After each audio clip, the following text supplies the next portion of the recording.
जय जिनेन्द्र। जय जिनेन्द्र। आज का लेक्चर शुरू करेंगे।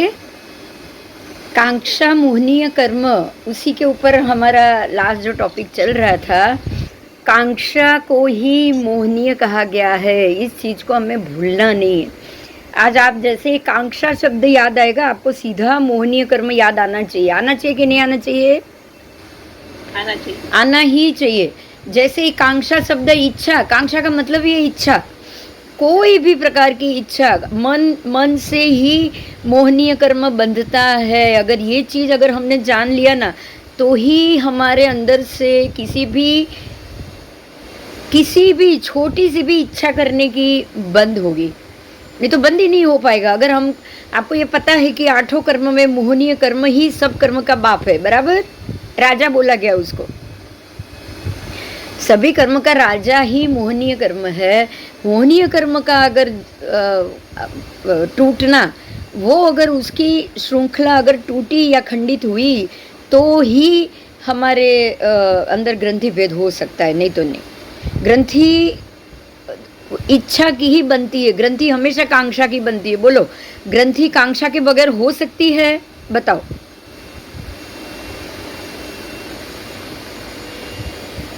अगर किसी के ऊपर राग आया तो भी इच्छा ही होगी ना?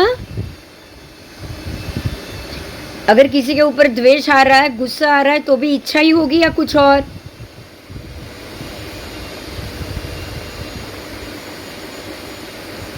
बिना इच्छा या बिना कोई अपेक्षा आपको किसी के ऊपर गुस्सा नहीं आएगा।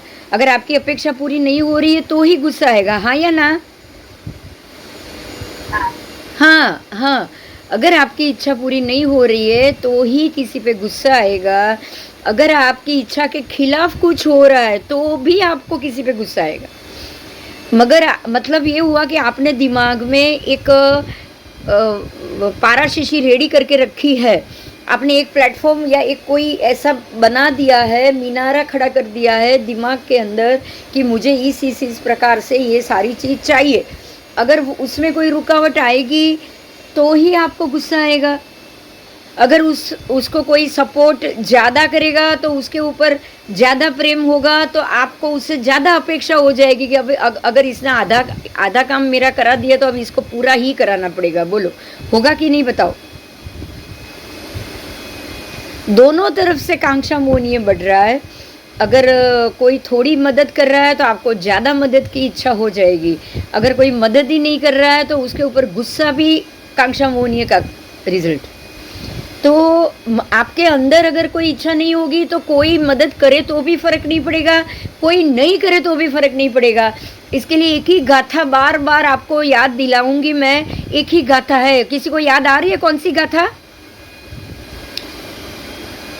किसी को याद आ रही है? इसके ऊपर हमने पहले डिस्कशन किया हुआ, याद आ रही है?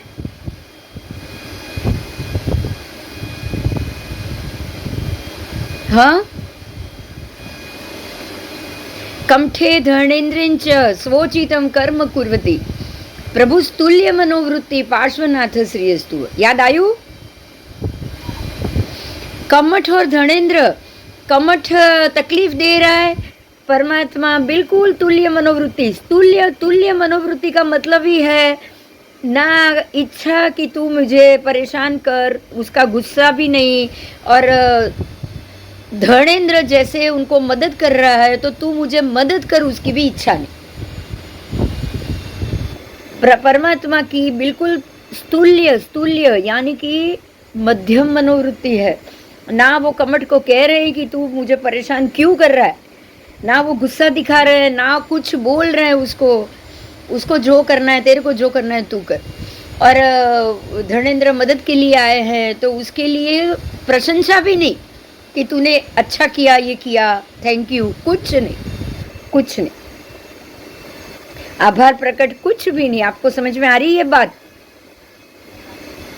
स्तुल्य मनोवृत्ति का ही अर्थ है कि भगवान को ना कमठ से कोई अपेक्षा है कि ये समझेगा, और ना ही उनको धर्णेन्द्र से कोई अपेक्षा आकांक्षा है कि भाई तू आ और मुझे हेल्प कर। तो ये कांक्षा मोहनीय का सबसे बड़ा कारण, किसी से अपेक्षा रखना, किसी की ओर से अगर आपका कार्य विरोध आ रहा है तो उस पे गुस्सा करना, ये दोनों चीज़ निकल जानी चाहिए।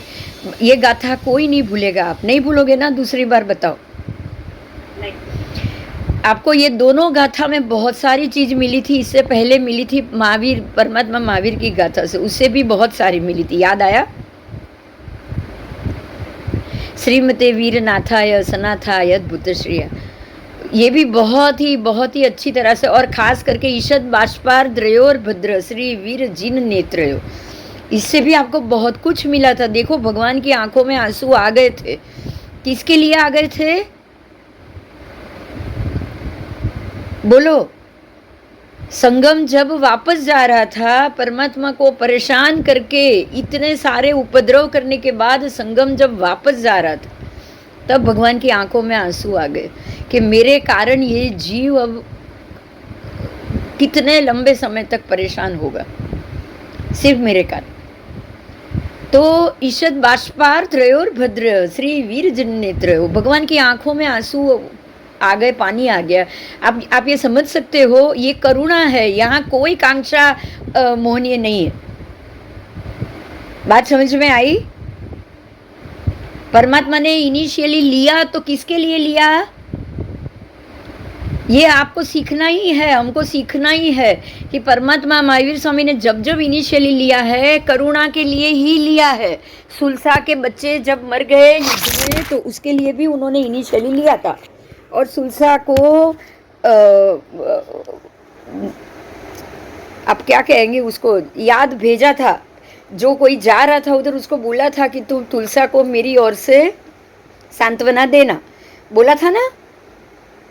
हाँ। और जब भी ये, जब उनको जब परेशानी हुई तो रेवती से कोला पाक उन्होंने मंगवाया, सामने से मंगवाया कि भाई आप लोगों को लग रहा है कि मुझे तकलीफ हो रही है तो शांति करानी चाहिए। सब लोगों ने कहा नहीं भगवान, ऐसा नहीं हो सकता, आपको आपकी क्योंकि केवली भगवंतों को तो मालूम हो ही जाएगा कि ये परमात्मा को लोही का झाड़ा हुआ था तेजोलेशिया के कारण। केवली भगवंत तो जान ही जाएंगे, उनका तो उपयोग से ये मालूम पड़ जाएगा, लोगों को नहीं पड़ेगा। पर भगवान ने खाली सबकी सांत्वना के लिए ही, सब लोग को शांति मिले उसके लिए ही ये रास्ता निकाला था कि भाई आपको लग रहा है कि मुझे दवाई लेनी चाहिए तो आप ऐसा करो। रेवती ने जो कोला पाक महात्मा के लिए बना के अलग से रखा है, आप वो मंगा सकते हो, आप मंगाओ। तो परमात्मा ने जब जब जिसको भी याद किया है, केवल करुणा के लिए किया है। इसमें रेवती से कोला पाक मंगाना भी संघ के लिए, सब श्रावक श्राविका के लिए, उनकी शांति के लिए, उनको सांत्वना मिले उसके लिए किया कि अगर मेरा इलाज हो ऐसा आप सोच रहे हैं तो ये इलाज है, आप ये इलाज कराओ, बराबर? क्योंकि ये सात्विक है, ये महात्मा के लिए बना है, उसको बोलो, वो देगी, बराबर? और अगर ये बात हो कि भाई संगम देव गया, परमात्मा की आंखों में आंसू आए उसके लिए कि मेरे कारण ये जीव दुखी होगा, सिर्फ मेरे कारण, तो ये करुणा आई है। ये जा रहा है या उसने मेरे से क्यों ऐसा किया, वो बात का उनको बिल्कुल गुस्सा क्या उनके मन में भी नहीं आया कि ये तू मुझे क्यों परेशान कर रहा है। जब हम लोग के दिल में तो आ जाता है ना, दिमाग में आ जाता है ना कि ये व्यक्ति मुझे क्यों परेशान कर रहा है, आता है कि नहीं आता है, बताओ? अब ये कम होना चाहिए, कांक्षा मोहनीय है इसलिए आ रहा है। अब हमको कहाँ पे बात सुधारनी है, समझ में आ रहा है?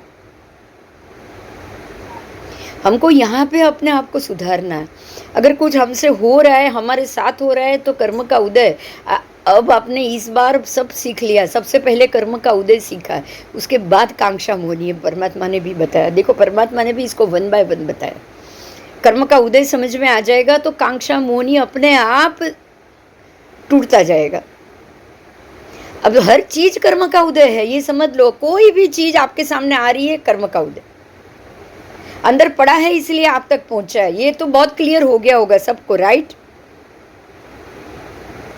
अंदर पड़ा हुआ था, मेरे अंदर बंध के रूप में ये पड़ा था, सत्ता में पड़ा हुआ था, वो उसका समय आया, वो उदय में आया, इसलिए सामने वाली अगली व्यक्ति मेरे से ये बिहेव कर रही, बुरा भी बर्ताव कर रही है इसके कारण। बोलो, अब ये क्लियर होगा? बिना बात 1000 लोग आएंगे आपके सामने। अब ये समझना है, बिना बात, ना किसी से लेना देना, लेकिन आपसे कुछ ऐसी चीज बन जाएगी, वो भी निमित्त है। जैसे कि श्रेणिक राजा ने हरणी को तीर मार दिया, वो निमित्त था। पेट में बच्चा और हरणी को मार दिया, और वो खुश भी हुए कि अरे देखो, एक तीर से 2 शिकार हो गए, बस इतनी ही बात हुई थी। पर वो निमित्त था, क्योंकि उदय में तो उनको नरक गति में जाना था ना। बंद में सत्ता में पड़ी थी ना नरक गति, बताओ। नहीं तो सम्यक दृष्टि जीव क्षायिक सम की थी, जिनके सत्ता में पड़ा हुआ है। जो तीर्थंकर नाम कर्म बांध के सत्ता में लेके नरक में जाएगा, उनके लिए कुछ तो कर्म होना जरूरी था कि नहीं, नरक गति के योग्य? था जरूरी था। उसका उदय आगे आए, ये वो भी जरूरी था।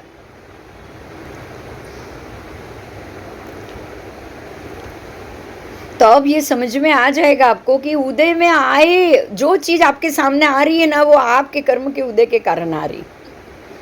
अगर कोई आके बुरा भला बोल के जाता भी है ना, बुरा बोल के जाता भी है, तो भी कर्म का उदय, वो उदय है। शांत रहो, शांति से वो समय निकाल दो। वो व्यक्ति पे गुस्सा आपको नहीं करना है तो अगर अपने आप पे करो कि अरे ऐसे कैसे मैंने इसका कितना बुरा किया होगा। आप सिर्फ इतना सोचो, बस क्या सोचोगे, मेरे से इसका कितना बुरा हुआ होगा, जो ये बात ये व्यक्ति इनिशियली लेके आप तक पहुंचा रहा है। आपको भी इतना ही सोचना है हर एक स्टेप पे, बस। चलो अब आगे जाएंगे। तो उन जीवों के तर्क संज्ञा, देखो यहाँ प्रश्न आया है कांक्षा मोहनीय कर्म का वेदन का। हम तो वेदन कर सकते हैं, आप पंचेंद्रिय हो तो आप उसका वेदन कर सकते हो। नरक के जीव भी पंचेंद्रिय, संज्ञी पंचेंद्रिय है। तो कोई भी जीव कांक्षा मोहनीय को वेदन कैसे करता है? आओ, अब ये कर्म तो समझ लिया, अब उसका वेदन, उसकी गर्हा, अब ये सब चीज़ आएगी। अभी भी कांक्षा मोहनीय ही चल रहा है, और ये बहुत ज़रूरी है, क्योंकि परमात्मा ने इसको जिस प्रकार से बताया है, उस प्रकार से हमको उसको जानना ही चाहिए। बराबर? आओ,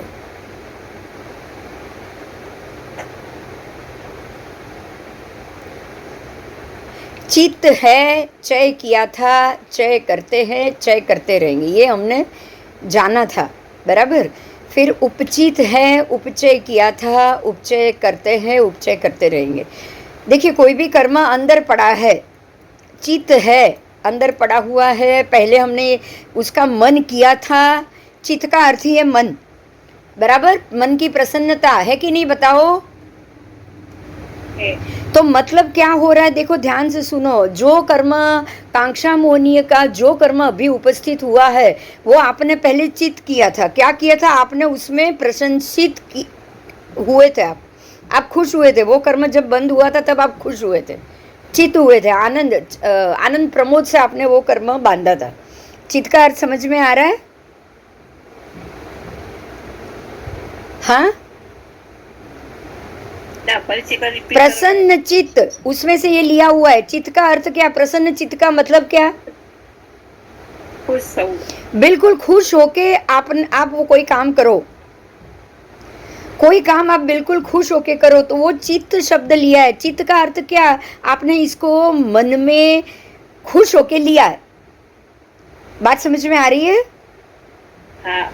तो अगर कोई कर्म कांक्षा मोहनीय कर्म अगर सत्ता में पड़ा है, सबके सत्ता में पड़ा है, जो भी हाजिर संसार में, वो सब जीवों के सत्ता में कांक्षा मोहनीय तो पड़ा ही है ना। हाँ। अगर कांक्षा मोहनीय कर्म सत्ता में होता ही नहीं, तो हम संसार में होते ही नहीं। Simple logic. जितने भी संसारी जीव घूम रहे हैं, उन्होंने कांक्षा मोहनीय को चित्त किया है, पहले चित्त किया था। उनके चित्त में अभी भी वो कांक्षा मोहनीय पड़ा है। चित्त अभी भी जब वो भोग में आएगा, तब भी वो नया भी चय करते रहेंगे, और चय पहले किया था और नया भी चय करते रहेंगे। समझ में आ रहा है? ये शब्द समझ में आ रहा है सबको? हाँ। बस इस प्रकार से प्रसन्न चित्त वो थे, पहले थे, अभी भी चित्त प्रसन्न चित्त है, प्रसन्न चित्त होते होते वो उसका चय करते हैं और आगे भी चय करेंगे। अब इतना अगर आपने कर लिया तो अपने आप उपचय होगा, बढ़ेगा। उपचय का मतलब, चय का मतलब आपने सामान्य रूप से ग्रहण किया है, उपचय का मतलब आप उसको जब उदय के समय में उसको डबल ग्रहण कर रहे हो। समझ में आ रहा है? पहला सामान्य कर्म बंद करना, वो हुआ चय। दूसरा, जब वो उदय में आए तब फिर से उसको बंद करना, वो हुआ उपचय। बराबर? चय मतलब एक बार आया पूरा, एक बार आपने पिक्चर देखा थी, कि फिर से एक एग्जाम्पल दे रही हूँ। चय का मतलब है आपने कोई शो एक बार देखा, पिक्चर या शो एक बार देखा तो आपने चय किया, आपको अच्छा लगा, आप प्रसन्नचित हुए, आपने अपने दिमाग में वो सब जो खुशी थी वो भर दी। बराबर? अब आपने ये सोचा कि मुझे ये पिक्चर दोबारा देखना है, क्योंकि आपको बहुत अच्छा लगा है, आपको उसको दोबारा देखने का मन कर रहा है। तो जब आप वही पिक्चर दोबारा देखो तो आप डबल खुश होगे। तो वो हुआ उपचय। तो चय उपचय का अर्थ हो रहा है, ये है कि मैंने पहले ये कर्म भोगा है, मुझे वो अच्छा लगा है, जब ये कर्म का उदय का समय है तब मैं उसमें डबल एंजॉय कर रही हूँ। अब आप डबल एंजॉय करोगे ना दोबारा देखोगे तो, अगर वही चीज दोबारा देखोगे तो डबल एंजॉय करोगे कि नहीं? करोगे। आपकी प्रसन्नता डबल क्या 4 गुनी हो जाएगी,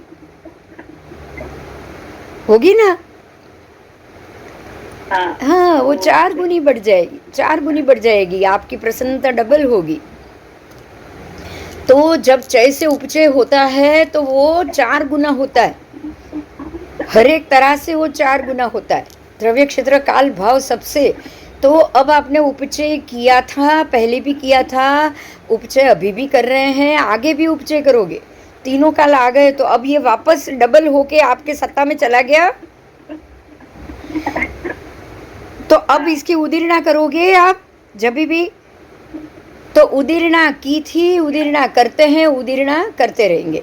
उदीर्णा तो की, उदीर्णा करने का मन, अब आप इसका वेदन करोगे। क्यों? क्योंकि अब आप थोड़ा भी समझे हो, तो अब आपकी वेदन कर रहे हो, आपको लग रहा है कि मुझे ये सब तोड़ना चाहिए। ये तब आएगा जब आप इसके लिए संसार के प्रति थोड़े विमुख होगे और आपका ये मन करेगा कि भाई मुझे अब ये कर्म श्रृंखला से बाहर आना है, तब आप इसका वेदन करोगे। नहीं तो तब तक चय उपचय ही करते रहोगे। देखो, हर एक कर्म जीव चय उपचय ही करता रहता है। अगर नरक गति में गया चय उपचय करेगा, देव में गया चय उपचय करेगा, मनुष्य में आया चय उपचय, तिर्यंश में गया चय उपचय करेगा। जब वो मनुष्य में आने के बाद सम्यक दृष्टि होगा, जब वो संसार से विमुख होगा, जब वो अपनी भव परंपरा कम करना चाहेगा तब भी वेदन करेगा, तब तक नहीं। वेदन समकिता आए बगैर नहीं कर सकते। समझ में आ गया? बहुत बड़ी बात है ये। कोई प्रश्न है तो पूछो प्लीज। वेदन जीव तब भी करेगा जब अंदर सम्यकत्व पड़ा है, नहीं तो नहीं। वही जो चय उपचय की श्रृंखला। हाँ हाँ, क्या? हाँ, मनुष्य के भव में ही सम्यक दर्शन आए, मनुष्य के भव में ही सम्यक दर्शन आए और वेदन शुरू हो। अब ये वेदन की प्रक्रिया आप सभी गति में बाद में कर सकते हो।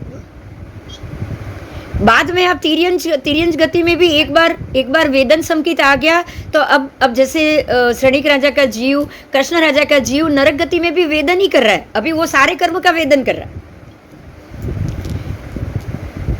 सम्यक दर्शन आ जाने के बाद आप किसी भी गति में जाओ, आप उसको खत्म करने के लिए, सारे कर्मों को वेदने के लिए ही जा रहे हो। बराबर? हाँ, परमात्मा महावीर को सम्यक दर्शन आ गया नरसार के भव में, उसके बाद के 27 भव सारे वेदक हो गए। क्या हो गए? वेदक हो गए, ये सारे भव वेदक। अब वो वेद रहे हैं और निर्जरा कर रहे हैं, वेद रहे हैं निर्जरित कर रहे हैं। वेदोगे तो निर्जरा करोगे, चय करोगे तो उपचय करोगे। बस समझ में आ गया? अगर चय करोगे, चित्त में आया, खुश होगे या गुस्सा होगे, गुस्सा करने के बाद भी खुश होगे, तो चय उपचय होगा। वो तो हर भाव में सामने आना ही आना है। और अगर वेदन करोगे तो वेदन निर्जरा, वेदन निर्जरा, वेदन निर्जरा, बोलो अभी क्लियर? क्लियर। हाँ क्लियर, कोई प्रश्न नहीं है ना? बहुत अच्छी बात आई है आज, बहुत अच्छी। हर एक कर्म को आपको वेदन की स्थिति में लेके जाना है, क्योंकि जब तक चय उपचय तो अंदर पड़ा हुआ ही है, ढगला पड़ा हुआ है, अब तक का चय उपचय बहुत पड़ा हुआ है।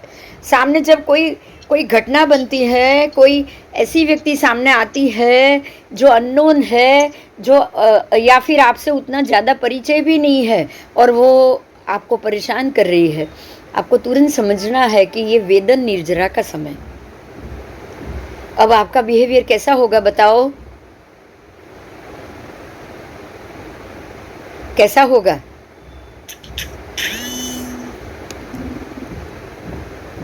अब आप क्या करोगे तो चय उपचय नहीं होगा? हाँ बताओगे कोई? आप करें। आप शांत हो जाओगे। क्या करोगे? हाँ एकदम शांत हो जाओगे, कुछ नहीं करो, जिसको जो करना है करने दोगे। देखो यहाँ आपको स्तुल्य बनना है। स्तुल्य मतलब हमारे परमात्मा के, हमारे आगम की भाषा में स्तुल्य का अर्थ, आप वैदिक में जाओगे तो यही चीज वेद वेदांग में स्थित प्रज्ञ मिलेगा। स्थित प्रज्ञ शब्द है ना भगवत गीता में, है कि नहीं? हाँ स्थित प्रज्ञ पता है ना? हाँ स्थित प्रज्ञ का अर्थ ये हुआ कि बिल्कुल स्थित हो जाओ। प्रज्ञ, प्रज्ञ यानी कि बुद्धि से आप स्थित हो जाओ। आप अपनी बुद्धि उपयोगी मत करो, एकदम शांत हो जाओ, जिसको जो करना है करने दो, सामने वाले को जो करना है करने दो, आप बिल्कुल शांत हो जाओ। आप अपनी दिमाग ही मत लगाओ कि अरे ये इसमें उसका नुकसान हो रहा है या आपका नुकसान हो रहा है, कोई लाभ नुकसान नहीं। तो संभाव आ गया, इसी को संभाव बोलेंगे। क्या बोलेंगे आप? माध्यस्थ भाव, समभाव, स्थित प्रज्ञता, स्तुल्य मनोवृत्ति, ये सब एक ही चीज है कि नहीं? जो हो रहा है शांत होके देखो। आपको एक ही काम करना है, शांत हो जाओ, कुछ मत करो, बस no reaction. No reaction, no reaction का अर्थ है अच्छा भी नहीं करो, बुरा तो नहीं करो, अच्छा भी नहीं करो। अच्छा भी नहीं करना है। देखो आपको ये बात मालूम होनी चाहिए कि आजकल के ज़माने के अंदर किसी ने थोड़ा भी किया तो thank you thank you thank you thank you, उसका उपकार मानो, उसको गिफ्ट भेजो, उसको फ्लावर भेजो, उसको ये भेजो। ये आजकल की औपचारिकता ये है कि नहीं? है। अगर आप नहीं करोगे तो सामने वाला क्या सोचेगा? ये सोचेगा कि अरे इसमें बिल्कुल व्यवहारिकता नहीं है, अक्ल नहीं है। सोचेगा कि नहीं? सोचेगा कि नहीं? भेजेगा तो कोई बात नहीं।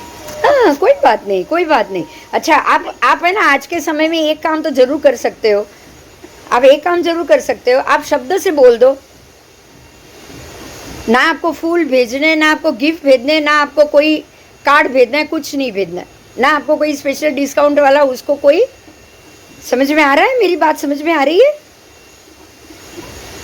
देखो फूल भेज रहे हो तो आप अपनी ही किसी और की कांक्षा, मोहनीय कर्म खत्म करने के लिए आप बहुत सारे जीवों को दाव पे लगा रहे हो। उसके लिए कोई पार्टी थ्रो कर रहे हो तो भी बहुत सारी चीज के अंदर आप इन्वॉल्व होते जाओगे तो फंसते जाओगे। बराबर। हाँ अगर कोई वाउचर भेज रहे हो, गिफ्ट वाउचर भेज रहे हो कि भाई ये जाओ आप ये कंपनी का, जैसे कि अगर कोई मान लो कि ये वाली सुपर स्टॉक आपने उसको गिफ्ट वाउचर गिफ्ट दे दिया कि 2000 3000 2500 का गिफ्ट वाउचर, आपको जो खरीदना है खरीद लो। समझ में आ रहा है मेरी ये बात? समझ में आ रही है इससे क्या हो सकता है? हाँ हाँ मिठाई भी देते हैं पापा। हाँ, वो कुछ भी लेगा, ऐसी चीज लेगा जैसे कि उसने कोई अच्छा सा बेल्ट खरीद लिया, ऊपर वो डायमंड बक्कल वाला बेल्ट खरीद लिया, चमड़े का बेल्ट तो खरीद लिया, पर मान लो कि आप उसने बेल्ट खरीदा है 2 2500 3000 का, तो आएगा ना अच्छी शॉपर स्टॉप या उसमें से आएगा कि नहीं? हाँ आएगा आएगा। आएगा। बेल्ट खरीद लिया और वो कभी बेल्ट पहन के गया और उसके दामाद ने या कोई भाई ने या कोई फ्रेंड को बहुत अच्छा लगा, उसने मांगा कि अरे ये तो बहुत अच्छा बेल्ट है, मेरे को ऐसा बेल्ट चाहिए। उसको लगेगा मैंने कहाँ पैसा खर्चा किया है, फ्री में ही आया, मैं दे देता हूँ इसको। फ्री की वैल्यू कितनी होती है मालूम है ना? आप जब वो बोलेगा हाँ ठीक है चलो मैं तेरे को लाके देता हूँ, वो लाके देगा ही नहीं, वो जो पड़ा है वो ही दे देगा, क्योंकि उसको जेब से तो 3000 रुपये निकालने नहीं है, उसको तो ये फ्री में मिला है। तो एक दो फ्री की वैल्यू ज्यादा नहीं होती, पता है ना? 3000 रुपया अगर आपको जेब से निकालना हो और आपकी कोई चीज किसी को पसंद आ जाए तो आप वही दे दोगे ना उसको। हाँ ऐसा तो होता है। आपने दे दिया और वो मार रहा है अपने घोड़े को, क्या होगा अब सोचो, क्या होगा? मार रहा है, घर में बीवी को मार रहा है। घोड़ा तो आज हो या नहीं हो, लेकिन घर में बीवी बच्चे तो होते ही है ना। हाँ हाँ, वो उसका इस्तेमाल वहीं पे कर रहा है। तो ऐसा मत सोचो आप, बेटर ये होता आपका इन्वॉल्वमेंट उसमें आएगा, आएगा ही आएगा। करण करावण अनुमोदन तीनों आ जाएगा, तीनों आ जाएगा, तीनों आ जाएगा। करण में भी आ गया, करावण में भी आ गया, अनुमोदन के लिए भी आ गया। आपके ही दिए हुए पैसे से वो गया है। आप सोच रहे मैंने इसको गिफ्ट दी थी, उसने कुछ अच्छा लिया होगा, आपने व्यवहारिकता खत्म की। बोलो, ऐसा मत सोचो। चलो ये मैंने कुछ अलग कह दिया, अब अलग से मैं कह रही हूँ। मान लो कि आपने कोई चीज लेके दी, पेपर वेट दिया, या वो जैसे आता है ना स्फटिक का, आजकल बहुत सारी चीज आती है ना स्फटिक वाली ऐसी, या फिर कोई मॉन्यूमेंट दिया, या फिर ऐसा कोई ग्लोब का दिया, पृथ्वी का ग्लोब या ऐसा कुछ आता ही है, पेपर वेट जैसा टेबल पर रखने का। आपने दिया, आपने किसी को एक गिफ्ट दिया, उसने अपने घर में रखा हुआ है, ऑफिस में रखा हुआ है, इसको बात बात पे गुस्सा आता है। एक दिन कोई व्यक्ति पे गुस्सा आ गया होगा, उसने पेपर वेट उठा के ही उसको मार दिया। आता है ना, बहुत लोगों को गुस्सा ऐसा आता है कि नहीं आता है? बोलो। आता है, आता है। और उसने हाथ में पेपर वेट उठा के किसी के माथे पे फेंका, गलती से उसको सर पे लग गया, और सर पे लगने से क्या होगा सोचो, इतनी चीज दूर से क्या होगा सोचो। हम ऐसा सोचते हैं कि किसी पत्थर का अगर पक्षी पे गिर गया तो वो मर सकता है, तो उसका पाप लगेगा। अगर आपने पत्थर फेंका और वो आपने तो मारने के हिसाब से फेंका भी नहीं, लेकिन किसी को डेढ़के को लग गया या पक्षी को लग गया तो पाप लगेगा ना, वो मरेगा। तो क्या आपके ही पेपर वेट से किसी ने किसी के माथे पे मारा और वो मर गया तो पाप नहीं लगेगा? लगेगा, लगेगा, लगेगा। तो ये सारी चीज हुई खाली कांक्षा मोहनीय के लिए हुई। किसके लिए हुई? कांक्षा मोहनी। सिर्फ कांक्षा मोहनीय। आपके अंदर ऐसी इच्छा थी कि इसने मुझे हेल्प की है तो मुझे भी उसको व्यवहारिक खुश करना चाहिए, बराबर? आपने ये व्यवहार से उसको कोई कूपन दे दी या कवर में रुपए दे दिए। कवर में रुपए कितने भयंकर होते हैं आप ये सोचो। बस आप किसी को कवर दे रहे हो ना, देने से पहले 100 बार सोचना कि आपने ये दिया तो है, लेकिन ये कितना भयंकर है। 500 रुपये का कवर दे दिया, 1000 रुपये का कवर दे दिया, ऐसे तो हम बहुत सारे देते हैं। घर में कोई आया, कोई पंडित आ गए या कोई ब्राह्मण आ गया, कोई बड़े महाराज आ गए, कोई हिंदू महाराज आ गए, तो कवर के अलावा, रुपये के अलावा तो कुछ उनको देना होता ही नहीं है। होता है क्या कुछ? और बताओ, होता है? दक्षिणा में रुपये ही मांगते हैं ना वो लोग। हाँ मांगते हैं, रुपये ही मांगते हैं। रुपया मांगने के बाद 5-5 हजार, 10-10 हजार, कितने लाख रुपए इकट्ठे होके वो क्या करेंगे आपको पता भी है क्या? नहीं। आपको पता भी नहीं कि ये लोग क्या करेंगे उसका। बहुत सोच समझ के कुछ भी व्यवहार से बाहर आ जाना है। अभी आपको कोई व्यवहार नहीं करना है। सामने वाले को लगना चाहिए कि आप वैरागी हो चुके हो। अगर आप वैरागी हो चुके हो तो कोई व्यवहार नहीं करोगे। ये सारा सामान्य व्यवहार है, पर आपको ये भी करने की जरूरत नहीं है। जरूरत है? बताओ। नहीं। देखो, एक बात ध्यान से सुनो, आज बहुत अच्छी बात समझ में आ गई है मुद्दे से। परमात्मा जब दीक्षा लेते हैं उससे पहले राजकुंवर होते हैं। दीक्षा लेने से पहले 1,08,00,000 सोनैया दान करते हैं। कितना? रोज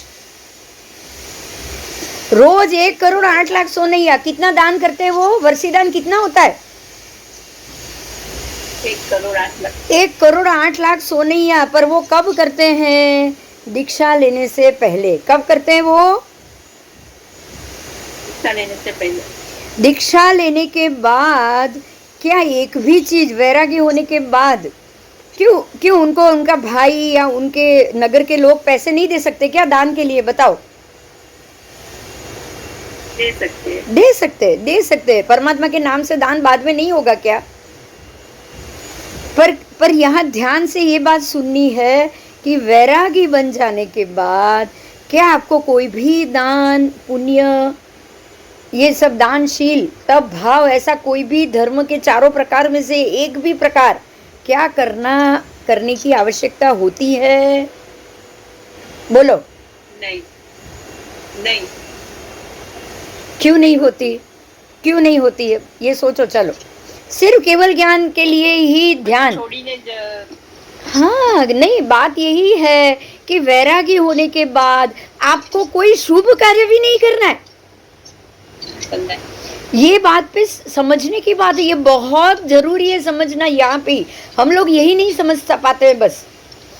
अब अगर आपके मन में वैराग्य आ चुका है, आप वेदक संकेत की तरफ आ गए हो, तो आपको कोई नया शुभ कर्म भी नहीं करना है, वो भी लोगों के बीच में आके कोई भी नहीं करना है। आप उससे यहाँ से समग्र संसार छोड़कर जा रहे हो, तो उससे पहले के समय में आपको जो करना है करो। वो वर्षी दान भी 1,08,00,000 सोनैया। और ये तो परमात्मा है ना, इसीलिए देव लाके देते हैं। कौन लाके देते हैं? देव लाके देते हैं, बराबर। लेकिन अगर कोई व्यक्ति अगर खुद दीक्षा ले रहा है तो उसके लिए खाली एक ही वर्षी दान का वरघोड़ा चढ़ेगा, बाकी उससे ज्यादा होगा भी नहीं। होता है क्या? उसको क्या रोज 1,08,00,000 सोनैया, मतलब सोने के सिक्के का अगर वो दान करना चाहे तो भी व्यवहार है ये? नहीं। शांति से सोचकर बताओ, क्या ये व्यवहार है? ये सिर्फ तीर्थंकर परमात्मा को ही है, और वो भी देव लाके देते हैं। वो भी नगर जनों के इकट्ठे किए हुए पैसे का व्यवहार नहीं करते। राजा के भंडार में किसका पैसा होगा? नगर जनों का होगा ना, लोगों का ही होगा ना। राजा के पास तो उसमें से 1 रुपया नहीं देना है उनको। ये देव व्यवस्था करते हैं अलग से कि भाई आप रोज दो, हम लोग आपको पैसा लाके देंगे। 1,08,00,000 सोनैया वो ही लाके देते हैं रोज। आपको यहाँ पे ही समझना है बिल्कुल ध्यान से कि अगर सम्यक दर्शन और वैदिक संकेत पे आप जा रहे हो, निर्जरा चाहते हो, कोई भी सामान्य व्यवहार से भी बाहर आ जाओ। ये सारे सामान्य व्यवहार पुण्य बांधने के व्यवहार है। मतलब आपको ये ऐसा ये अच्छा कार्य है, ये करना चाहिए, ये भी आप उससे भी बाहर आ जाओगे। हाँ। आ जाओगे ना। आपको एक ही कार्य अगर करना चाहो तो क्या होगा? अब अगर आप करना चाहो तो क्या कार्य कर सकते हो? देखो, करना है। कौन सा करोगे? मन जिनाणम सज्जाय, मालूम है ना? मन जिनाणम आणम मतलब मुझे परमात्मा की, जिनेन्द्र परमात्मा की आज्ञा है। मन जिनाणम आनंद सज्जाय में परोवयारो अजैणा ये सारा कार्य लिखा हुआ है। आपके लिए सब कार्य किया लिखा हुआ है कि आपको कौन से कार्य करने चाहिए। परोपकार करना है, बस परोपकार। हाँ, 7 क्षेत्र ऐसा मैं नहीं कहूँगी, लेकिन 7 क्षेत्र ऐसा नहीं कहूँगी क्योंकि वहाँ भी कभी ऐसा होता है कि ज़रूरत होती नहीं है फिर भी कार्य होता है। आप मनोजिनाणम सज्जाय में ही जाओगे। देखो उसमें साधर्मिक वात्सल्य है, बराबर है कि नहीं? પછી પુસ્તક लिखवाने का कार्य है, बराबर। पुस्तक लिखवाने का कार्य है, बराबर। अगर किसी को सज्जाय मुंह पे हो तो गाथा बोलो, मैं उसमें से भी आपको बता सकती हूँ।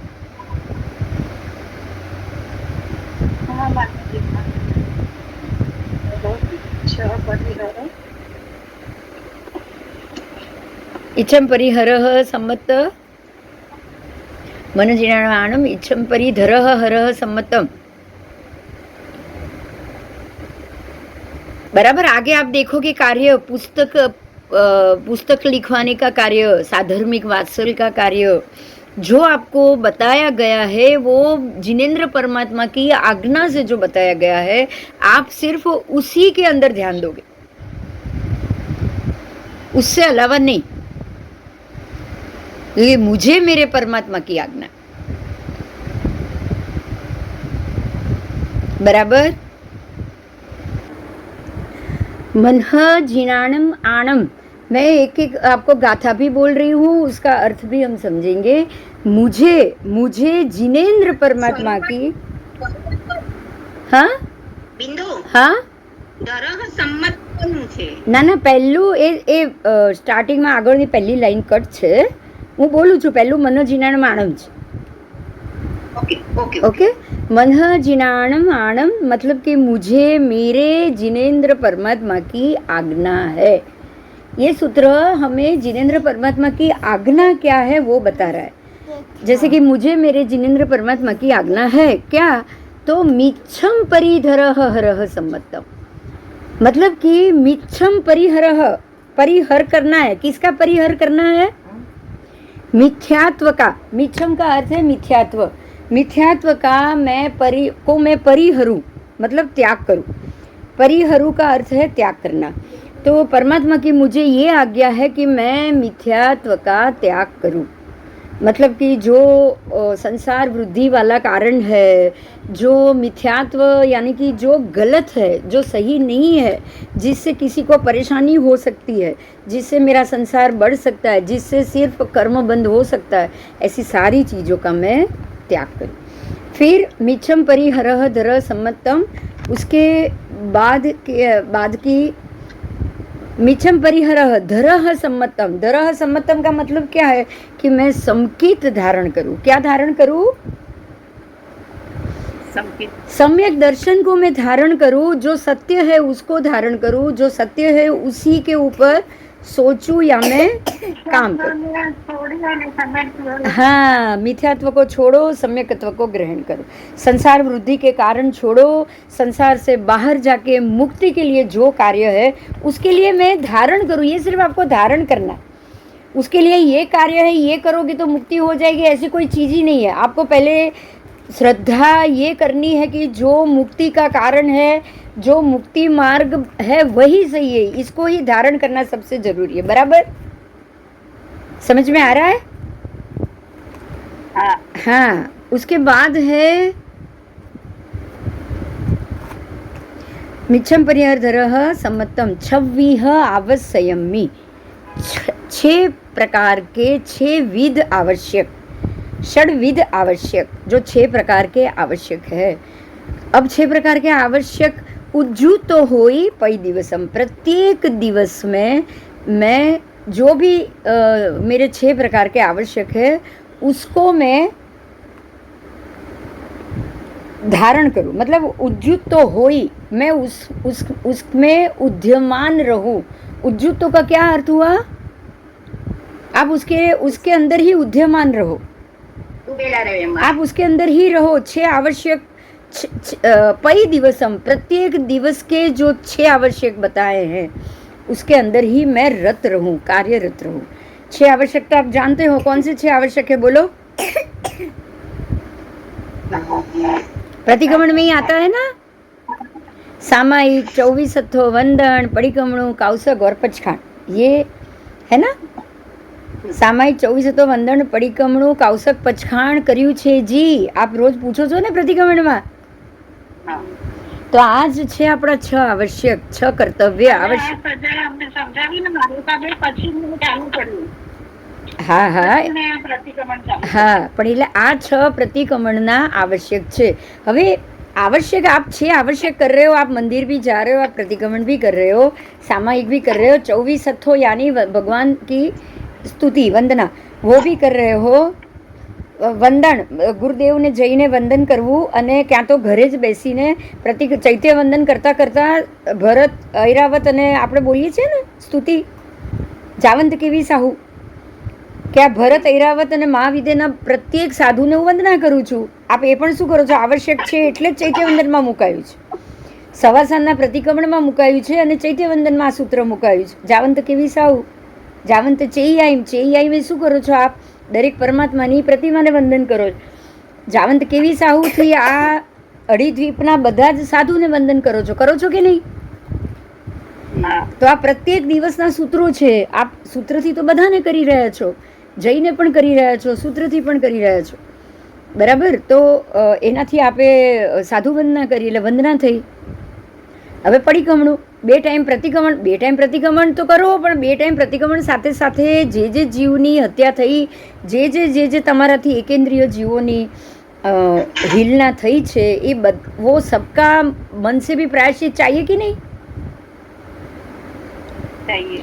प्रतिक्रमण खाली बैठ के प्रतिक्रमण कर रहे हो वो नहीं है, लेकिन प्रतिक्रमण में आप जो 7 लाख पृथ्वी का है, 7 लाख आप का कह रहे हो, वो सभी के सभी 84 लाख जीव योनि की हिलना का मिच्छामि दुक्कड़म है. तो ये हो गया आपका प्रतिक्रमण. उसके बाद हुआ परिक्रमण, काउसक. काउसक आप तो सामायिक 24 तो वंदन, परिक्रमण, काउसक. आपको कभी ना कभी दिन में चैत्य वंदन में भी काउसक आ जाएगा, 4 लोगस या इतने लोगस का. प्रतिक्रमण में भी काउसक आ जाएगा, चैत्य वंदन में भी काउसक आ जाएगा. उठते वक्त भी 7 नौकार गिनना है, सोते वक्त भी नौकार गिनना है. तो ये जो आपको बार बार नौकार के लिए बोला है ना, दिन में 4 बार 6 बार, हर बार आपके काउसक के लिए बोला है. किसके लिए बोला है? काउसक के लिए बोल.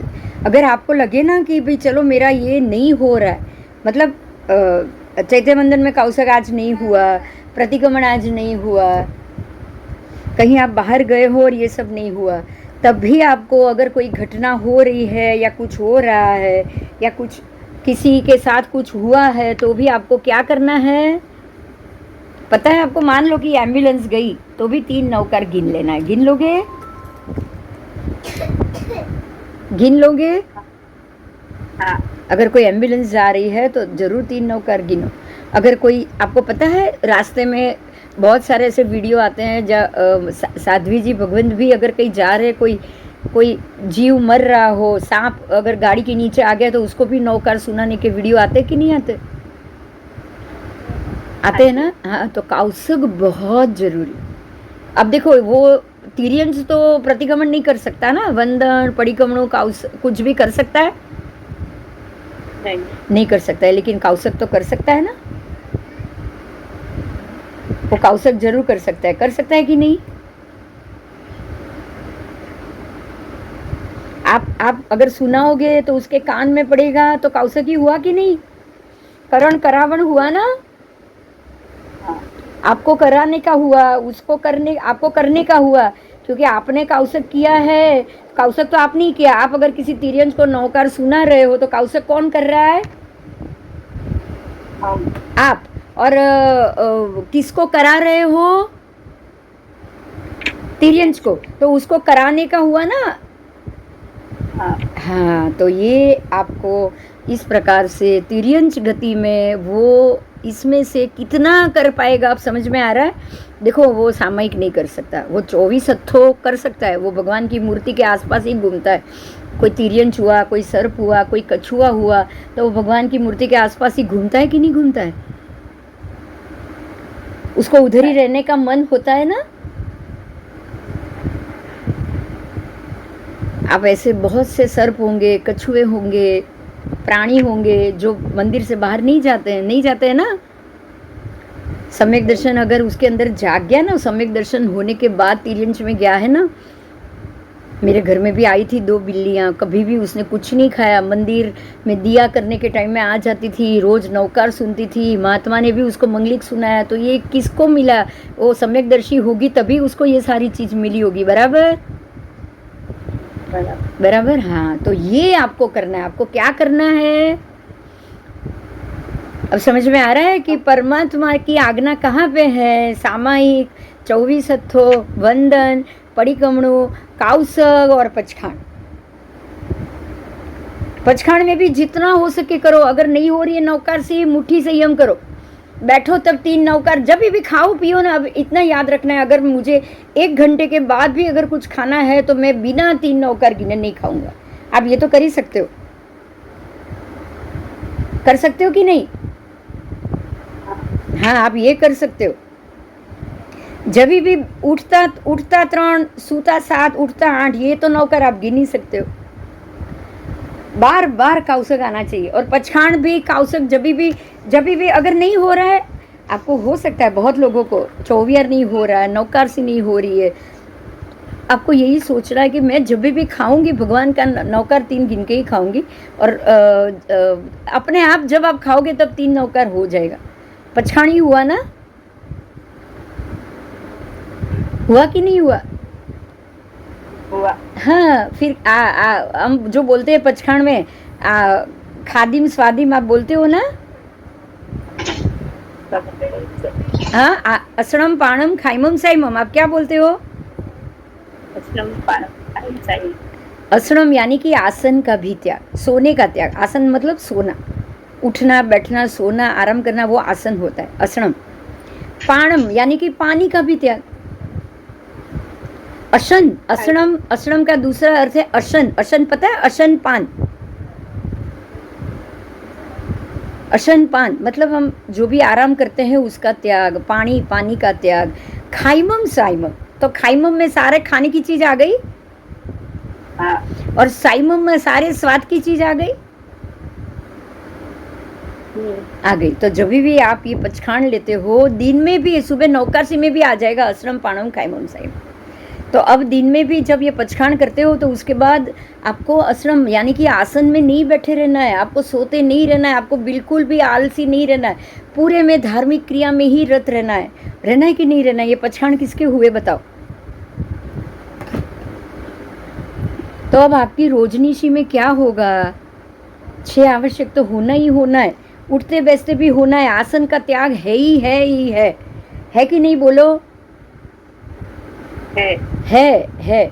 तो ये सारा हो गया। अब ये तो आपके 6 आवश्यक रोज का हुआ। पर्व तिथि में क्या करोगे? पव्वेसु पोषः वयम, पोषद करना है। पर्व तिथि में क्या करना है? पोषद व्रत। पोषद का अर्थ ही है कि मैं सारी गतिविधियों का समापन करने के बाद पूरे 64 प्रहरी तो नहीं, ये तो दिन के हैं, इसलिए 8 प्रहरी या 4 प्रहरी या 8 प्रहरी पोसा धारण कर लूँ। पोसा का अर्थ हुआ मैं सामायिक में रहूं। तो सामायिक में तो आपको कोई भी प्रवृत्ति सारी की सारी निकल जाएगी। कोई भी पुण्य प्रवृत्ति भी है क्या बताओ? इसमें कोई चलो मैं मंदिर जाकर आई तो पुण्य मिला, 4 मंदिर गई तो पुण्य मिला है यहाँ पे? अब उसमें तो है ही, तो क्यों यहाँ ये नहीं लिखा है बताओ?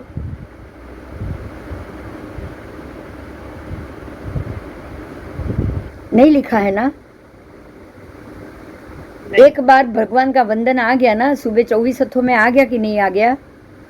एक बार दर्शन आ गया ना। अब बाकी का समय में क्या करना है? काउसग, ध्यान। पोसा, आपको यही बोला है। पोसा आप रोज नहीं कर सकते तो पर्व के दिन तो करना ही करना है। इसलिए पव्वेसु पोसवयम दानम शीलम तवो अभावो, दान शील तव भाव। पोसा करोगे तो चारों होगा। दान करना है। दान में क्या करना है? अभय दान। सबसे बड़ा दान ही अभय दान है, और कोई ऐसा नहीं है इसको मैंने पैसे दे दिया। अब यहाँ पे आपको समझ में आ जाएगा। आप अगर 5,000 रुपये का दान कर रहे हो किसी को, 1,500 रुपये का, सुबह सुबह 100 रुपये का नोट दे दिया, आपने दे दिया उसको, नोट दे दिया, लेकिन क्या आप ये आपने दान कर दिया, अब ये क्या खाएगा पिएगा आपको नहीं पता, राइट? अभय दान जरूरी है। अभयदान का मतलब ही है वो व्यक्ति को व्यक्तिगत पहुंचा है। अभयदान का अर्थ है कि कोई जीव मर रहा है तो आपने उसको मरने से बचाया, वो हुआ अभयदान। हुआ कि नहीं? हुआ कि नहीं हुआ? वो हुआ अभयदान। बराबर? तो दान दान में फर्क है। इसी मुद्दे से हम इसमें आए, बराबर ना? यही मुद्दे से हम यहाँ आए। आपको दान करना है, शील का पालन करना। शील का अर्थ ही है कि चारित्रवान बनना है। चारित्रवान बनने से ये हो गया। शील का अर्थ एक ही नहीं है, ब्रह्मचर्य खाली नहीं है। ध्यान दीजिएगा, शील का अर्थ खाली ब्रह्मचर्य नहीं है। शील का अर्थ ये है कि मैं जैसा हूँ वैसा ही चारित्रवान रहूं। मतलब मेरे अंदर से मन में कोई भी पाप की कल्पना भी ना आए, और वो पाप की कल्पना में किसी को बताऊं भी नहीं। मेरे किसी भी प्रवृत्ति से किसी को भी दुख ना हो, वो हुआ चारित्र। चारित्र क्या हुआ बताओ? चारित्र में 28 के 28 प्रकार के मोहनीय कर्म आ गए। चारित्र का मतलब है कि जो आपके 9 कषाय है ना, 25 कषाय, 16 कषाय, 9 कषाय, 16 और 9 कितने हुए? 25 हो गए। हाँ, तो वो 25 के 25 कषाय का त्याग वो ही है चारित्र। आप ये मत सोचो कि मैंने ब्रह्मचर्य का पालन किया वो चारित्र है, आप ये मत सोचो।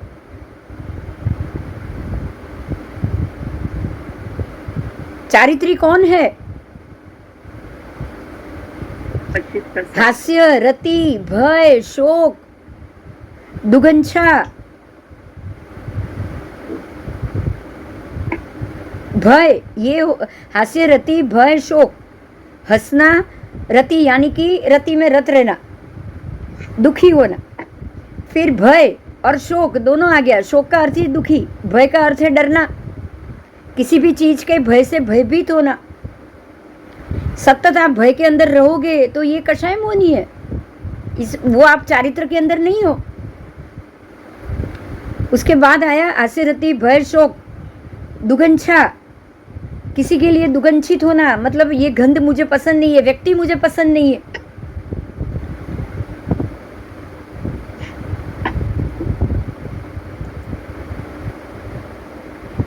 बराबर? उसके बाद सारे क्रोध, मान, माया, लोभ, प्रत्याख्यानीय, अप्रत्याख्यानीय, मतलब तीव्र क्रोध या हल्का सा भी क्रोध। तीव्र क्रोध तो है ही, तीव्र क्रोध से थोड़े लाइट प्रत्याख्यानी में आओ, उसके बाद अप्रत्याख्यानी में आओ, उसके बाद संजवलन में आओ। 4 प्रकार का क्रोध, 4 प्रकार का मान, 4 प्रकार की माया, 4 प्रकार का लोभ। ऐसे 16 तो खाली क्रोध, मान, माया, लोभ के ही प्रकार हो गए। इसको सबसे ज्यादा महत्व दिया है चारित्र मोहनीय में। बोलो,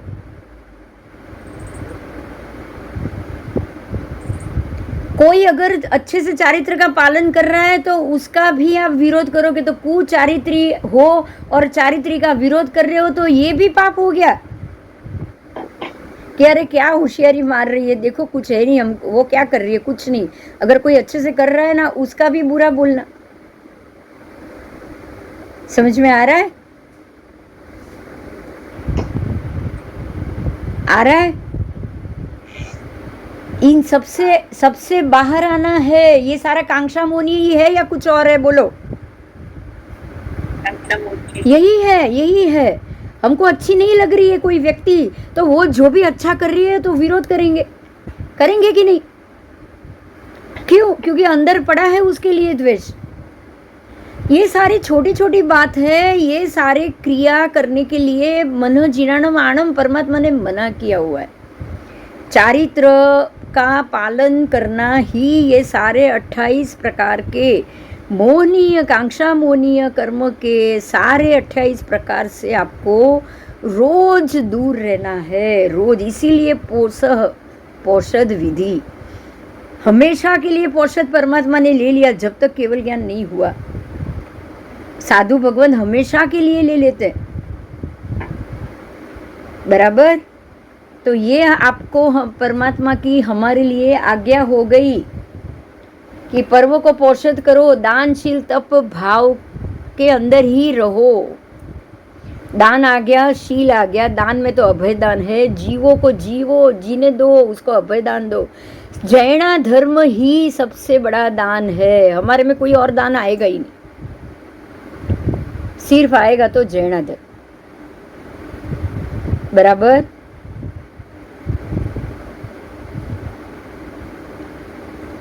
अन्नदान कराना है, अन्नदान कराना है, हाथों से अन्न बना के देना है, हाथों से अन्न बना के दो। आंबिलशाला खुलवाओ, परब खुलवाओ, पानी का खुलवाओ। ऐसे ही खाने का भोजनालय में होता है कि नहीं, खिचड़ी देते हैं ना सुबह सुबह, रोटी रोटला शाक खिचड़ी देते हैं कि नहीं देते हैं फ्री में? हाँ, वो कराओ, वो कराओ।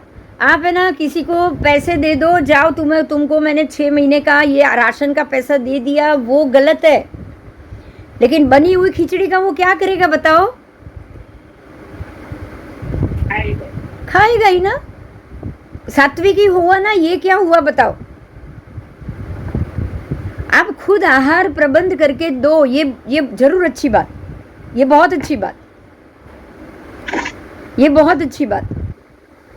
आहार आप बनवा के दो। तो जो ऐसे आप जो भोजनालय खुलवाओ कि जहाँ पे गरीबों को या किसी को भी ऐसा नहीं कि जैनी हुआ, आप किसी को भी खाने के लिए खिचड़ी कड़ी दे सकते हो बस, या रोटी और सब्जी दो। वो तो आपको पता है ये सुबह ही बनी है, सात्विकता से बनी हुई है। अब यहाँ कोई दोष नहीं है। यहाँ वो आपसे जो खाना लेके जा रहा है, चाहे वो घर का 4 लोगों का भी और लेके जाए, तो उसमें आपको दोष नहीं लगेगा। अगर वो घर जाके कुछ मिला के खा रहा है तो भी आप उससे दोष से बाहर हो। समझ में आया? वो घर गया और आलू प्याज डाल के उसने खाया तो भी आपको दोष नहीं लगेगा, तब भी आपको दोष नहीं लगा। आपने तो उसको खिचड़ी कड़ी दिया, बराबर बराबर। ये अच्छी बात, ये आप जरूर कर सकते हो। तो दानशील तप और भाव, तप भी आ गया है। तप के लिए प्रेरणा करना जरूरी है। बस आप आयम्बिल करवा रहे हो, ये बहुत अच्छी बात, क्योंकि वो तप हुआ। अगर कोई आता है आयम्बिल कर रहे हैं, आयम्बिल शाला, आप उसमें ओली कराओ या एक आयम्बिल लिखाओ या ये कुछ भी कराओ, ये जरूर होनी चाहिए। तप की प्रभावना ही है ये।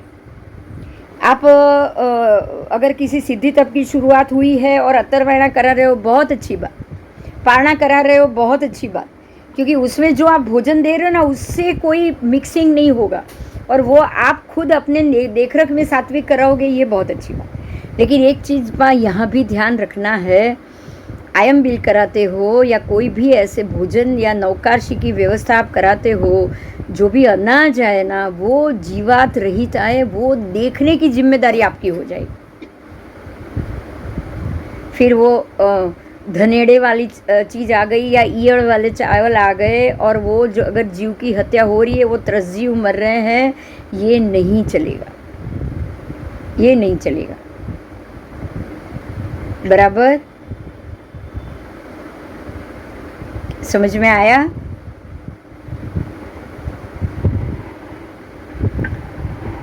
तो ये हो गया दानशील तप और भाव। तो भाव में तो अपने आप शुद्ध भाव ही चाहिए, उत्तरोत्तर शुद्धि वाले ही भाव चाहिए। उत्तरोत्तर शुद्धि वाले भाव से ही आप अच्छी तरह से आगे बढ़ सकते हो। तो ये परमात्मा की आज्ञा है, भाव शुद्धि आपके अंदर जरूर जरूर जरूर दिनों दिन बढ़नी ही चाहिए। समझ में आ गया? दानशील तप भाव चारों हाँ हाँ हाँ, उसके बाद सज्जाय नमुकारो, नौकार को सज्जाय बोला गया है, समरो मंत्र भलो नौकार, बराबर। वो भी नौकार मंत्र की सज्जाई है ना।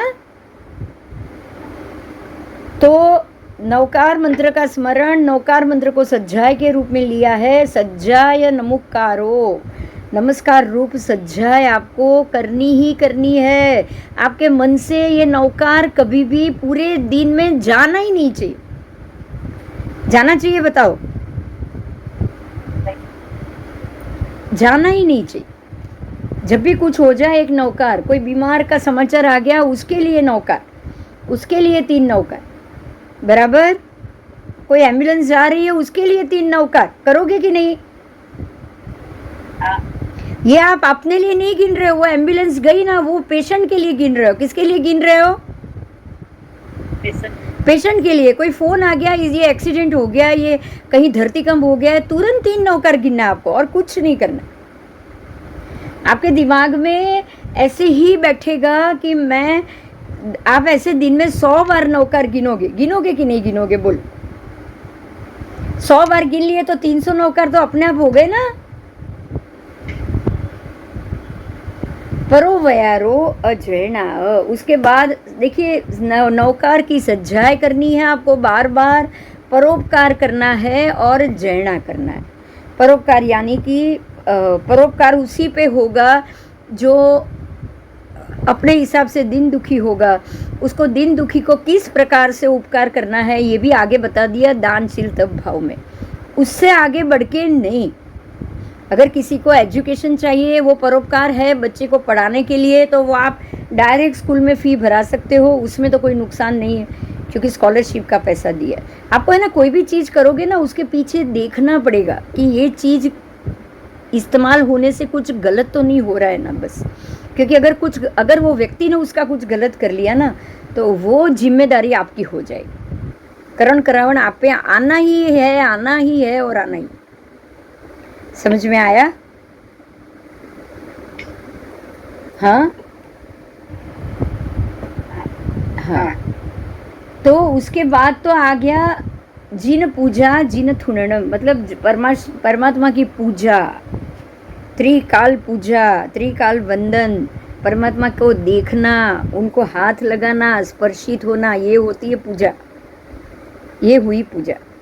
दर्शन हुआ, उसके बाद पूजा हुई, हाथ लगाया, उनको नमन कराया, पक्षाल कराया, केसर से पूजित किया, फूल चढ़ाया। तो फूल चढ़ाने से फूल के जीव को भी तो आपने पुण्य का आलम्बन दिया कि नहीं दिया?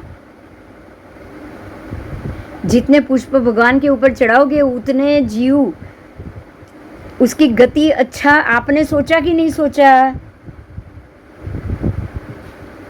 बोलो।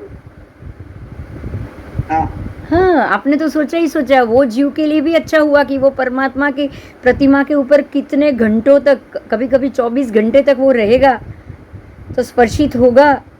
अपने अणु परमाणु, उसका पूरा आत्मा स्पर्शित होगा कि नहीं भगवान से? हाँ, तो उसको भी पुण्य मिलेगा, करण करावण आपको मिलेगा, है ना।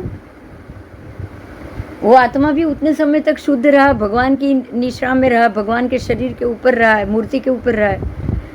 उसको भी भवांतर में पुण्य बंद होगा, तो वो और अच्छी गति मिलेगी कि नहीं?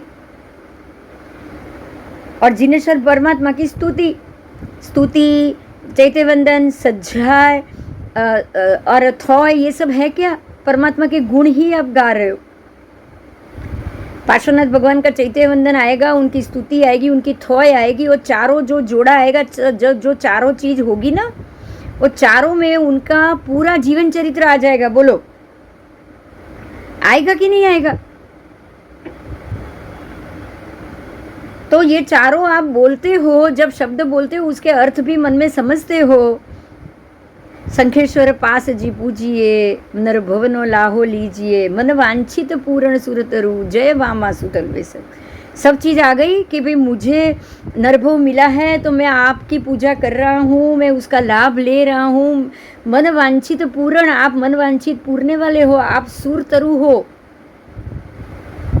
है ना। जय वामा सूत अलवेसरु, आप वामा माता के पुत्र हो, मन वांछित देने वाले हो, तो मुझे भी आप मोक्ष मार्ग दो। तो सब चीज आ गई ना, 4 लाइन में आई कि नहीं आई? आ गई ना। हाँ, तो थोए जोड़ा स्तुति जीर्ण थुननम सब आ गया, सब उसमें आ गया, बराबर। अब गुरु थुओ, अब गुरु की स्तुति। जाते हो जैसे ही गुरु के पास परमात्मा, अब जाके चैत्य वंदन करोगे, गुरु वंदन करोगे, तो गुरु की स्तुति होगी ना कि भाई इच्छकार बोलोगे, आप अपनी सुख साता पूछोगे गुरु को, तो गुरु स्तुति होगी कि नहीं होगी? होगी। ये रोज बोला है, रोज करो आप, ये रोज की बात बताई है, गुरु स्तुति होनी चाहिए। साहमी आण, साधर्मिक वात्सल्य, साधर्मिक वात्सल्य के पीछे, साधर्मिक वात्सल्य जमणवार बिल्कुल नहीं है। कोई साधर्मिक हो तो उसके प्रति प्रेम, वात्सल्य भाव, वात्सल्य भाव, ऐसा वात्सल्य भाव कि अरे ये मेरा साधर्मिक है, मेरी भगवान की भक्ति करने वाला है, ये मेरी तरह जैन धर्म का पालन, ये जैना का पालन करने वाला है, तो मेरे लिए प्रिय होना ही चाहिए, मुझे उसके लिए प्रेम मेरे अंदर होना ही चाहिए। समझ में आया? रोज साधर्मिक वात्सल्य थोड़ी करना है, बताओ, करना है रोज। दान दे दिया, आगे दान में शब्द आ गए, साधर्मिक कोई तो दान आएगा, साधर्मिक का ही दान आएगा। आप सोचो, आप दूसरे भी व्यक्ति को दान दे रहे हो तो पूरा जैन तरीके से वो पालन करे, ऐसे ही दे रहे हो कि नहीं दे रहे हो? जैने के पालन का आप उसको दान कराने का कह रहे हो, तो वो जैना का पालन करते हुए आप दान करा रहे हो। तो अब साधर्मिक मतलब जो अपने ही धर्म वाले उसको ही पैसा दो, ये तो बात ही नहीं आएगी। आएगी क्या, बताओ? भगवान ऐसा बोलेंगे कि साधर्मिक कोई जीवाओ, किसी को नहीं? भगवान ऐसा बोलेंगे? नहीं, नहीं। साधर्मिक के प्रति वात्सल्य बोला है, प्रेम होना ही चाहिए, वात्सल्य भाव के अरे ये भी जैना धर्म पालन करने वाली व्यक्ति है, उसके प्रति बहुत प्रेम होना चाहिए, वात्सल्य भाव होना चाहिए। व्यवहार से ये शुद्धि, ये सारे व्यवहार शुद्धि पूर्वक होने चाहिए। ये सारे जो आगे बताएं वो शुद्धि पूर्वक, शुद्धि पूर्वक मतलब आपका उसमें ध्यान होना चाहिए, आपका दिमाग होना चाहिए।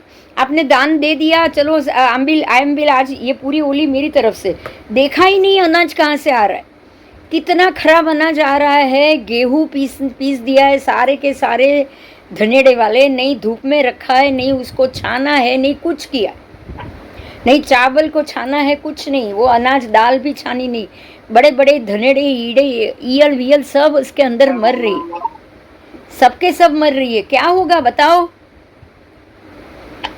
क्या ये शुद्धि से हुआ है व्यवहार? किसी को पैसे दे दिए गिफ्ट में और उसने ला के खा लिया, उसने ला दिया ऐसे पट्टा, और पट्टे से वो मार रहा है, लोगों को मार रहा है, अपने नौकरों को मार रहा है, अपने मतलब गुलामों को वो मार रहा है, वही चमड़े का पट्टा। आपने तो उसको पैसे दिए थे, आपने तो चमड़ा भी नहीं दिया हुआ है। क्या आपका शुद्धि से व्यवहार हुआ है?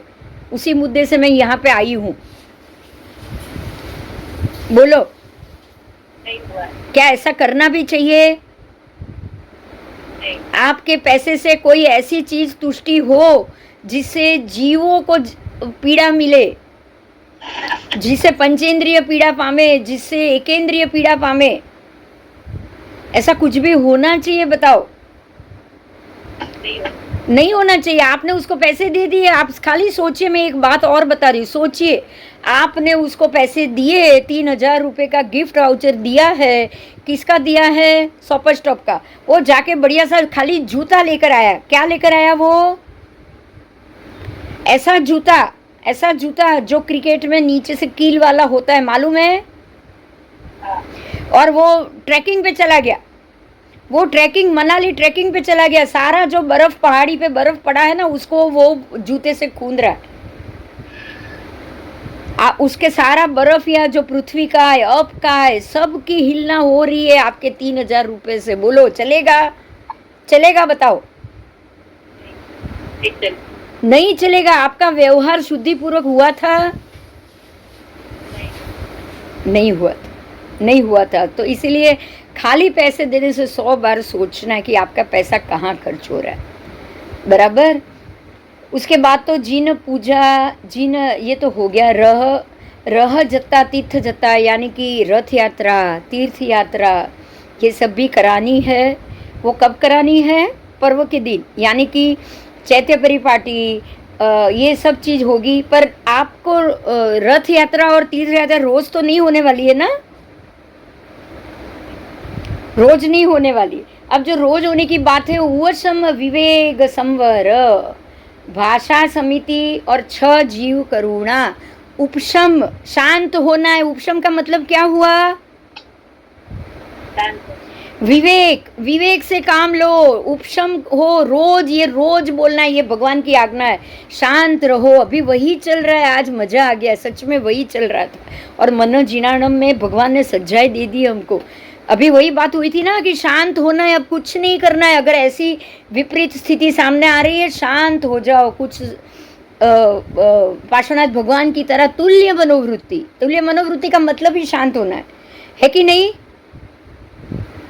विवेक से काम लो, संवर हो जाओ। अपने आप को, अपनी इच्छाओं का संवर करो, अपने गुस्से का संवर करो, अपनी कांक्षा का संवर करो। कांक्षा छोड़ना है, कांक्षा छोड़ना ही संवर है कि नहीं है? इच्छाओं का त्याग ही संवर है। भाषा समिति, भाषा समिति का मतलब क्या हुआ पता है? बोलना, सोच समझ के बोलना है, बहुत सोच के बोलना है। भाषा आपकी ऐसी होनी चाहिए कि वो भाषा के कारण किसी के मन में द्वेष तक उत्पन्न नहीं होना चाहिए, राग भी उत्पन्न नहीं होना चाहिए। किसी के अंदर राग उत्पन्न कराए, ये भाषा भी नहीं चलेगी। किसी के अंदर द्वेष उत्पन्न कराए, ये भाषा भी नहीं चलेगी। मतलब क्या है कि अब जरूरत ही नहीं है बोलने की, जहां जरूरत है वहां बोलो। समझ में आ रहा है? भाषा को खास कहा गया है, आपकी भाषा को काबू, बिना बात कुछ मत बोलो। 6 जीव करुणा, जो भी षड जीव है, षड जीव आप जानते हो, फिर भी याद दिला देती हूँ आपको। आपके एक इंद्रिय, बे इंद्रिय, तेन्द्रिय, चौरिंद्रिय, पंचेंद्रिय और ये पांचों के पांचों में संगनी पंचेंद्रिय, छठा, ये हो गए आपके 6 प्रकार के जीव। और आपको ये षडजीव में ये भी आ जाता है, जैसे कि पृथ्वी का है, अप का है, तेउ का है, वायु का है, वनस्पति का है और त्रस का। आ गए ना? ये षट का है, ये हुए। सबकी करुणा, सबकी करुणा है। पंचेंद्रिय जीव तक की करुणा है, एक इंद्रिय जीव तक की करुणा है, सूक्ष्म जीव की भी करुणा है। तो 6 जीव करुणा, षड जीव करुणा, ये आपको 6 जीव करुणा तो आपका रोज का काम है, रोज का।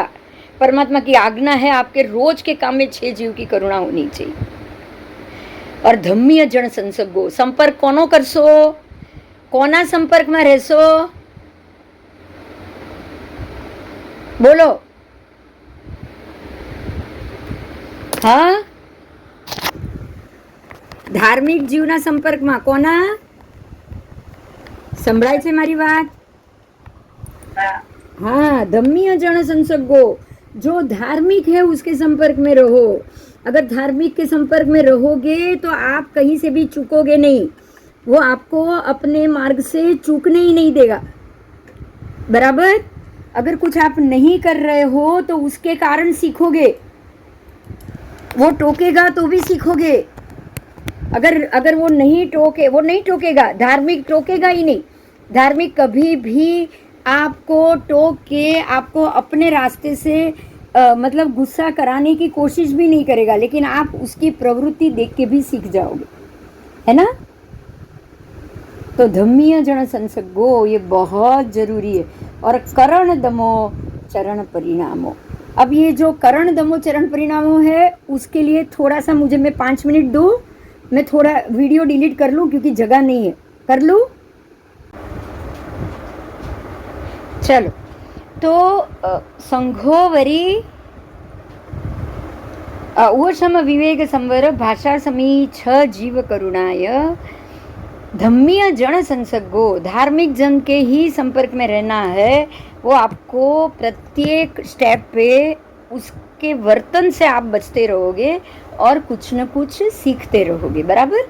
और करण दमो चरण परिणामो, करण सितरी चरण सितरी, करण सितरी के भी 70 स्टेप है जो दीक्षा लेने के बाद ये करण सितरी चरण सितरी चारित्र धर्म के जो उसके स्टेप है और करण सितरी, ये दोनों चीज़ खास करके चारित्र मोहनीय का, चारित्र का उदय में ये आता है। और ये साधु जीवन के अंदर ही ये दोनों चीज़ बहुत ही अच्छी तरह से इसके अंदर स्टेबिलिटी रहने के लिए परमात्मा ने ये बताई है। तो ये भी उतनी ही जरूरी है। ये है हमारी परमात्मा की आज्ञा। अब ये साधु भगवान के लिए, दीक्षा लेने के बाद वैरागी के लिए है। अब संघो वरी बहुमानो, ये एक और बात है, ये सबके लिए है। संघ के ऊपर बहुमान, संघ का अर्थ ही है साधु साध्वी श्रावक श्राविका, ये है चतुर्विध संघ, बराबर। तो ये संघ के ऊपर आपका बहुमान हो, साधु साध्वी के लिए आपकी दृष्टि में बहुमान हो, श्रावक श्राविका के लिए बहुमान हो, और 7 क्षेत्र यानी कि आगम, तीर्थ और परमात्मा की जिन मूर्ति, जिनागम, जिन मूर्ति, जिनागम, ये 2 भी उतने ही महत्व के हैं। और तीर्थ स्थान, ये सबके ऊपर बहुमान होना बहुत ज़रूरी है। आप किसी भी तीर्थ की बुराई नहीं कर सकते, आप किसी भी तीर्थ का काम हो उसको नहीं अटका सकते। जो भी आज हो रहा है पालीताना के विरोध में हो रहा है, इसमें जो भी व्यक्ति जो भी तीर्थ की आसाधना करेगा, निश्चय से ही वो मिथ्यात्व का भागी होगा। समझ में आ रही है मेरी बात? किसी भी प्रकार से आज उधर किसी भी तीर्थ की आसाधना करने वाला कोई भी जीव कभी भी मोक्ष में जाने के लायक नहीं होगा, आप इतना समझ लेना। तो ये संघ के ऊपर बहुमान ही है जो 7 क्षेत्र की आप रक्षा करो, आपको रक्षा करनी ही करनी। हाँ, पर ये भी खास है कि अगर इसमें कोई मिथ्यात्व करने वाला हो तो आप उसकी उपेक्षा जरूर कर सकते हो। आप ये याद रखना, आपको ये नहीं करना है कि अरे साधु के वेश में है तो मैं उनकी सब गलती भी माफ कर लूँ ना। आपको बिल्कुल सम्यक दृष्टि रहना है, इसीलिए विवेक खास बोला गया है। समझ में आ रहा है? पहले विवेक बोला, बराबर। उपशम विवेक और संवर क्यों बोला गया है? विवेक का अर्थ ही है सम्यक दर्शन। अगर आप सम्यक दर्शनी मिथ्यात्व को बहुमान दोगे तो ये बहुत बड़ी गलती होगी, ये आपका विवेक नहीं है, बराबर। हाँ, आप जो मिथ्यात्वी महात्मा हो या मिथ्यात्वी क्रिया या प्रक्रिया हो रही हो, उसको आप बढ़ावा नहीं दे सकते, किसी भी एंगल से नहीं दे सकते हो। तो ये विवेक छोड़ के आपको ये संगोवरी बहुमानों में नहीं जाना है। संघ का बहुमान अवश्य करो, लेकिन विवेक छोड़ के नहीं। विवेक छोड़ के बैठे हुए महात्माओं का भी बहुमान आपको नहीं करना है। आप इस चीज़ को नहीं भूलोगे। देखो, ये बहुत ज़रूरी है आज के समय में। आज आपको ऐसे बहुत सारे पंथ मिलेंगे जो विवेक छोड़ के भगवान से विपरीत अलग पंथ लेके बैठे हैं। बोलो, है कि नहीं? है। तो परमात्मा की आज्ञा से विपरीत विवेक छोड़कर आप किसी भी संघ का या 7 क्षेत्र का बहुमान नहीं करोगे। आप 7 क्षेत्र का बहुमान अवश्य करो, लेकिन विवेक छोड़ के नहीं। अगर मिथ्यात्व के रास्ते पे अगर कोई ये 7 क्षेत्र में से एक भी क्षेत्र जा रहा हो तो उसको आप बढ़ावा नहीं दोगे, बराबर। अब है पुत्थय लिहणम, पुस्तक लिखवाना। ये बहुत ज़रूरी है क्योंकि ये काल की प्रभावना है। ऐसा काल है कि यहाँ आज किसी को कुछ नहीं याद रहने वाला है। आज के समय में किसी को कुछ नहीं याद रहने वाला है। धीरे धीरे मेमोरी लॉस हो रहा है। पुत्थय लिहणम, प्रभावना, तीर्थ की प्रभावना और पुस्तक लिखना, ये 2 चीज़ चाहिए। अब पुस्तक से धीरे धीरे ताम्रपत्र भी आ जाएगा, पत्थर पर लिखना भी आ जाएगा। क्यों? क्योंकि ताम्रपत्र और पत्थर का लिखना आपको किसी भी काल में मिल सकता है कि नहीं? आज बरसों पहले का तुर्कस्तान जैसी जगह में भी, टर्की जैसी जगहों में भी पुस्तक पे, अरे पत्थर की दीवालों के ऊपर प्रतिमा का कोतरणी किया हुआ काम आज भी उपस्थित है कि नहीं है? है। अगर ऐसे आगम लिखा दिया तो इससे तो बढ़िया कुछ नहीं ना। हाँ, तो ये हो गया पुस्तक लिखना और तीर्थ प्रभावना। तीर्थ प्रभावना होनी ही चाहिए। आपको पता होगा अभी आज के समय में पाकिस्तान जाके धर्म धुरंधर सूरी जो वल्लभ सूरी समुदाय के महात्मा है, उन्होंने आत्मा राम जी की पादुका उसके दर्शन किए और जो मंदिर है वो वापस खुलवाया है, जो तोड़ा हुआ था, विध्वंस किया हुआ था, उसको वापस खुलवाया है। और अब उनकी गतिविधियां यहाँ तक पहुँची है कि वो उनकी जो पादुका है वो वहाँ पे या वो वापस वहाँ ले जाए, नहीं तो वहाँ दूसरे पादुका लगा के वापस जीर्णोद्धार कराए। तो तीर्थ का जीर्णोद्धार जरूरी है कि नहीं, बताओ? जरूरी है, जरूरी है। विषम काल विष जिन बिंब जिनागम, ये विषम काल है, उसमें जिन बिंब और जिनागम ही भवियण को आधार। जो भी भविजन है, जो भी सम्यक दृष्टि जीव है, उनके लिए आधारभूत है ये विषम काल में जिन बिंब और जिनागम। तो जिन बिंब भी चाहिए। जिन बिंब का अर्थ है तीर्थ प्रभावना और जिनागम का अर्थ है पुस्तक लिखना। बोलो, ये दोनों चीज में दो चीज आ गई कि नहीं आ गई? तो ये हमें परमात्मा की आज्ञा है, आपको ये काम जरूर कराना है। मतलब आपको अभी भी पूरा नहीं हुआ है। सड्ढाणम किच्चमेय, ये सारा किससे कराओगे आप? बोलो, सड्ढाणम से। सड्ढाणम का अर्थ है श्रद्धा पूर्वक। अगर श्रद्धा है तो ही काम का है, अगर श्रद्धा नहीं है तो खाली पुण्य बंद कराएगा, आपको सम्यक दर्शन नहीं दिलाएगा। देखो, ये बहुत क्लियर संदेश है कि अगर ये सारी चीज अगर आप श्रद्धा से कराओगे तो ही विवेक, उपशम, संवग और सम्यक दर्शन मिलेगा, नहीं तो नहीं। बराबर? उपशम, विवेक और सम्यक दर्शन कोई भी पुण्य कार्य से नहीं मिलता। कोई भी पुण्य कार्य से नहीं मिलता। आपका सारा कार्य पुण्य में जमा हो जाएगा अगर आपके अंदर श्रद्धा नहीं होगी तो।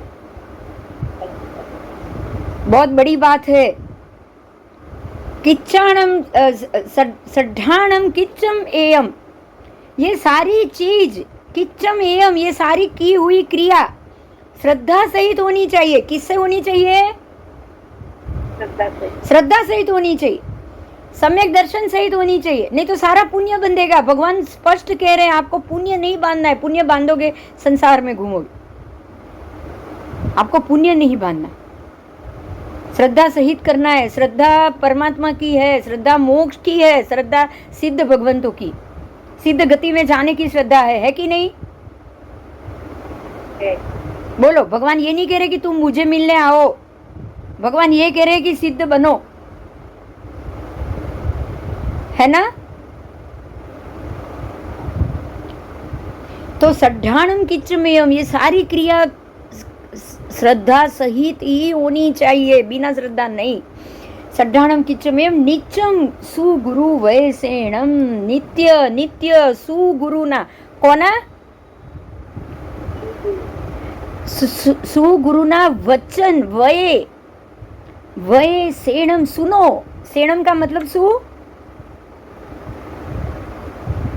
बोलो, आप नित्य सुगुरु के वचन सुनो, सांभळो, सुगुरु की सेवा करो, उनकी बातें सुनो, उनका मार्गदर्शन लो, उनका ज्ञान लो। किसका? सुगुरु, खाली गुरु नहीं है। सुगुरु कौन होगा? अभी आपको मुपत्ति की पढ़ी लेना याद करनी है। कुगुरु परिहरु, सुगुरु आदरु, बराबर? बराबर? दर्शन मोनीय, मिथ्यात्व मोनीय, परिहरु છે કે નહીં? કયા ત્રણ મોનીય છે? મુપત્તિ પડી લેનો ત્રીજો બોલ યાદ આવે છે? દર્શન મોનીય, મિથ્યાત્વ મોનીય, મિશ્ર મોનીય, પરિહરુ. બોલો છો કે નહીં? બોલો છો? તો કેવા સુગુરુ જોઈએ? દર્શન મોનીય વાળા જોઈએ છે? મિથ્યાત્વ મોનીય વાળા જોઈએ છે? મિશ્ર મોનીય પણ જોઈએ છે? કેમ સુધર્મ સ્વામીની પાઠને જ તમે પૂજો છો? કારણ કે કેવડી થયા છે, બરાબર? કેમ એટલે બીજા હા શું ગુરુ છે? હા એ શું ગુરુ છે? જે કેવડી ગયા છે એ જ શું ગુરુ છે? ગૌતમ સ્વામીને પૂજો, પુંડરીક સ્વામીને પૂજો, સુધર્મા સ્વામીને પૂજો, જેને પૂજવા હોય એ પૂજો, પણ સુગુરુ જેને ખબર જ છે કે જે કેવડી નથી, જે ખબર જ છે કે જેને વિવેક નથી, સંવર નથી, જે ઉપશમ નથી, એને નહીં, એને નહીં નહીં ને નહીં. સમજાયું? આ મારા પરમાત્માની આજ્ઞા જ નથી. આ મારા પરમાત્માની આજ્ઞા જ નથી. શું ધર્મ, શું દેવ, શું ગુરુ આદરું. રોજ માટે કીધું છે ભગવાને, રોજ મુપત્તિ પડી લેવા માટે વારે ઘડીએ કીધું છે. શું ધર્મ, શું ગુરુ, રત્નત્રયી આદરું. બોલો છે કે નહીં? એમાં પણ છે કે નહીં? તમે જુઓ, પૃથ્વી કાય, અપ કાય, તેવું કાય, વાયુ કાયની જૈણા કરું, છે કે નહીં? બોલો. તો મનોજીણાણમની જ બધી વાત છે કે નહીં એમાં? હવે પરમાત્માની આ જ આજ્ઞા છે, ઉપશમ વિવેક સંવર. શાંત થાવ, શાંત થાવ, વિવેકથી કરો. કરો, ખર્ચા કરો, રૂપિયા ખર્ચો, ભાઈ સાથે લઈને કાંઈ જવાનું નથી, પણ વિવેકથી કરજો. વિવેક વગર નહીં. સીધા રૂપિયા આપી દીધા એમ નહીં. બરાબર? તમે જ્યાં રૂપિયા આપો છો એનો શું ઉપયોગ થાય છે જુઓ, જુઓ, જુઓ. સદાવ્રત ખોલો. જોઈએ તો તમે દવાનું સદાવ્રત ખોલો, અને એ જે દવા આપો છો એ તો તમને ખબર જ છે કે આ કંપની આ દવામાં શું નાખી રહી છે. आज दुनिया में जो टॉप 10 कत्ल खाने हैं, अगर उनके मालिक जैन या हिंदू है, जैन भी है, 2 तो जैन भी है और हिंदू भी है, तो वो लोग जो भी कमाते हैं उसका कहीं ना कहीं धार्मिक एरिया में क्या खर्चा नहीं करते होंगे? करते ही होंगे. और उनके पैसे जब हमारे अंदर आएंगे या साधर्मिक में या उधर में आएंगे, तो वो तो एक तरफ पुण्य कमा रहे, एक तरफ पाप कमा रहे. क्या उनमें कहीं भी उपशम विवेक संवर है? नहीं. तो ये असंख्य पुण्य, बहुत सारा पुण्य बांधना और बहुत सारा पाप बांधना. वो जो मालिक होगा ये दोनों चीज कर रहा है. बहुत सारा पाप भी बांध रहा है, बहुत सारा पुण्य भी बांध रहा है. बराबर? बराबर ना? तो अगले आने वाले भव तो उसकी बड़ी की नहीं बड़ी? भव परंपरा ही बड़ी. क्या उसने कहीं से भी उपशम विवेक संवर का काम किया? परमात्मा की आज्ञा का काम किया? बोलो. नहीं. कोई भी एंगल से किया? जीव दया कुछ नहीं किया उसने, कुछ नहीं किया. समझ में आ रहा है? खाली पैसा कमा रहा है, खर्चा कर रहा है, पुण्य कमा रहा है, बस. अगले अनंत भव की परंपरा उसने बांध दी. आज का मुद्दा आपको ये समझा रहा है. कर्म बंद हो रहा है तो कैसे हो रहा है? कर्म बंद हो रहा है तो किस चीज का हो रहा है? पुण्य बांधना, खाली पुण्य बांधना, खाली पाप बांधना, इसमें से भी बाहर आ जाओ. बस नहीं कमाना है पुण्य, आप नहीं करोगे दान चलेगा, आप कुछ मत करो चलेगा. बराबर? छोड़ दो, छोड़ के दीक्षा ले लो. आप विवेक से रहो बस. आपको किसी भी जीव को हिलना नहीं देना है. अगर आप 1 रुपया भी दान नहीं कर रहे हो चलेगा, पर आपको किसी भी जीव को हिलना नहीं पहुंचाना है. आपको ये सबसे बाहर आ जाना है, शांत हो जाना है. उपशम विवेक संवर. आज के पाठ में ये सारी चीज मिल गई कि परमात्मा ने हमको क्या आज्ञा दी. और क्या करोगे तो कांक्षा मोहनीय से बाहर, क्या करोगे तो पुण्य बन से बाहर, क्या करोगे तो पाप के बन से बाहर. बराबर? समझ में आया? तो ये क्या हुआ? आज आपका लेसन क्या हुआ? कांक्षा मोहनीय का वेदन क्या हुआ? आप कैसे वेदोगे? ऐसे मनोजीर्णम आज्ञा से रहोगे तो ही वेदन अच्छा होगा ना. तो ही वो जो चय था, चित्त में था, चय उपचय अब तक हो रहा था, उसकी जगह अब वेदन हो रहा है. बराबर? सम्यक दर्शन आने के बाद वेदन हो रहा है और निर्जरित हो रहा है. तो परमात्मा की आज्ञा से इसको वेदन कैसे करना है, निर्जरित कैसे करना है, उसके लिए आपको मन जीर्णम को समझना पड़ेगा। क्लियर हो गया? अगर आप मन जीर्णम सज्जाय के हिसाब से ही अपनी रोजनीशी बना दोगे तो सारे चय उपचय किए हुए कर्म को उदीर्णा में लाके आप उसका वेदन करके निर्जरित कर पाओगे। क्लियर हो गई पूरी बात? હા બોલો, શું કરશો? મજા કરશો હવે આવી રીતે? જે કર્મ ઊભું થાય એને વેદન અને નિર્જરિત આ રીતે કરવાનું ભગવાનની આજ્ઞાથી બસ. અને તમે કરણ કરાવણ અનુમોદનમાં પણ ના ફસાવો એવી રીતે. બરાબર? રહેવાનું તો આ જ સંસારના પાણીમાંથી જ બહાર નીકળવાનું છે બેન. આ જ કીચડમાં રહીને રહેવાનું છે. પણ આમાં રહીને પણ પુણ્ય ન બંધાય, પાપ ન બંધાય અને તમારા દરેક કર્મો ઉદયમાં આવે, ઉદીર્ણામાં સામે પણ આવે ને નિર્જરત થઈને છૂટા થાય એવી રીતે વેદન કેવી રીતે કરશો બોલો? જળ કમળવત રહેશો તો જ વેદન થશે. સમજાય છે? સમજાય છે? ક્યાંય આવીને નામના આવેશમાં આવીને, ક્યાંય આવીને મોટા થવાના નામમાં આવીને કોઈ એવા કામ તમારે નથી કરવાના. હા, જે સામે આવે એને કરી લેવાના. એમાં જેને ઉપયોગ પરોપકાર તો કરવાનો જ છે. પરોપકાર એટલે એવું નથી કે તમારે કોઈને મદદ નથી કરવાની, એવી બી વાત નથી. સમજાય ને? સામેની વ્યક્તિને ધર્મમાં ટકાવી રાખવા માટે જે કરવું હોય એ કરવાનું છે. અને તમારી સામે કોઈ પ્રાણીઓનું હિંસા થઈ રહી હોય તો એ રોકવાની પણ પૂરી કોશિશ કરવાની છે કે નહીં?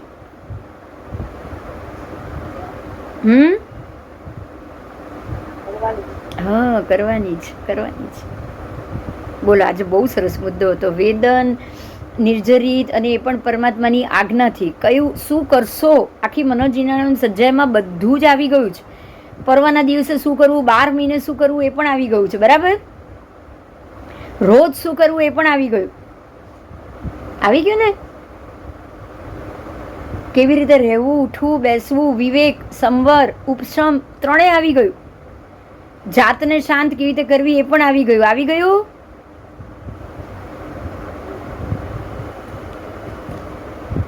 બોલો, કોઈ પ્રશ્ન છે?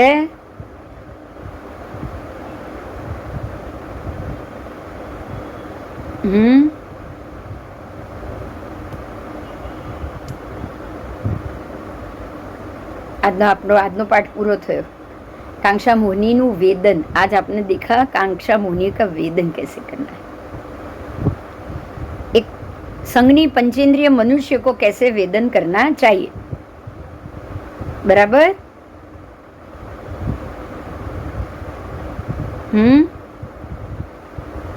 કેમ કોઈ બોલતું નથી? બધા ચૂપ?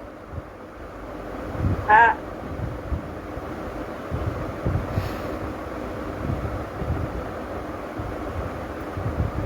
ચાલો, તો આજનો પાઠ પૂરો કરીએ. બોલો.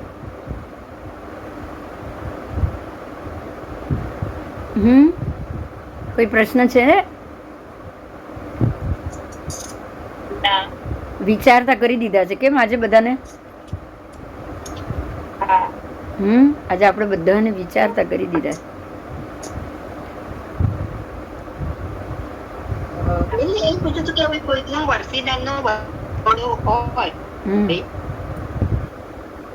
હા, બોલ બોલ.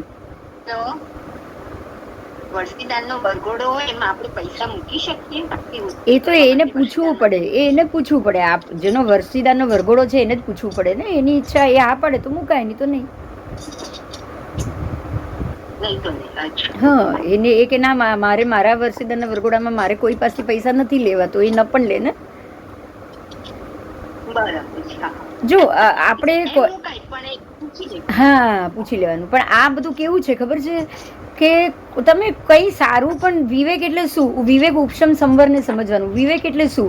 તો કે કોઈક વ્યક્તિને ન ગમતી હોય એ વસ્તુ તમારે નહીં કરવાની. એનું નામ વિવેક. ભલે પછી સારી હોય. समझे? एक वो कार्य सबसे अच्छा हो, जरूरी हो, वो सब है, लेकिन अगर उसको अच्छी नहीं लग रही है तो आपको नहीं करनी चाहिए। उसी का नाम विवेक है। कारण क्योंकि आप सोच रहे हो ये अच्छा कार्य है, उसको समझ में आना चाहिए, अगर वो मना करे तो क्या मैं अच्छा नहीं करूं ना, आप उसको उश्केराहट में लाओ, वो ही गलत है, वो आपका अविवेक हो गया। बराबर? विवेक का अर्थ ही है उपशम, एकदम एकदम शांत हो जाओ आप अपने आप को शांत कर लो, किसी भी प्रवृत्ति से बाहर कर लो। शांत का अर्थ ये नहीं कि शांति रखो, शांत का अर्थ ये नहीं है कि आप शांति रखो, आप गुस्सा ना करो, आप कुछ बोलो नहीं, ये बात नहीं है। शांत का अर्थ है आप किसी भी प्रवृत्ति से बाहर हो जाओ, कोई प्रवृत्ति नहीं करना ही उपशांत है कि नहीं बताओ? है कि नहीं? आपकी कई प्रवृत्ति करने से सामने वाला गुस्सा होगा तो आपने तो प्रवृत्ति कर ली ना, आपने तो सब कर लिया। किया कि नहीं किया बताओ? किया। आप ये नहीं कह सकते कि मेरे कारण कोई गुस्सा हो रहा है तो उसमें मेरा क्या दोष ना, ऐसा नहीं है। दोष तो है, दोष तो है आप ही के कारण। देखो आज अगर परमात्मा को नहीं तो आंसू आते ही नहीं कि अरे मेरे कारण संगम पीड़ा भोगेगा। अब इसमें परमात्मा का क्या दोष था क्या दोष बताओ? संगम आके पीड़ा करके दे के गया भगवान को, तो क्या कोई प्रॉब्लम परमात्मा के कारण हुआ? ये परमात्मा के कारण तो नहीं हुआ ना। परमात्मा ये तो नहीं सोच सकते ना इसमें मेरी कोई गलती नहीं है, ये आया ही खुद, अब ये भुगते। बोलो भगवान ऐसा बोल के छूट गए? भगवान की आंख में आंसू क्यों आए? भगवान ने ये क्यों सोचा कि ये मेरे कारण ये जीव अब दुखी होगा? मतलब ये हुआ कि अगर संगम जैसा जीव भगवान को आके पीड़ा देके जाता है तो वो भी, उसमें भी भगवान निमित्त है। बात समझ में आई? आप ऐसा मत सोचो कि मैंने इसमें कुछ नहीं किया तो मैं निमित्त नहीं हूं। वो क्यों भगवान को परेशान करने आया, यही सोचो। इसमें भी भगवान निमित्त है। अगर कमठ आके पार्श्वनाथ भगवान को परेशान कर रहा है तो निमित्त भगवान ही है कि नहीं बताओ?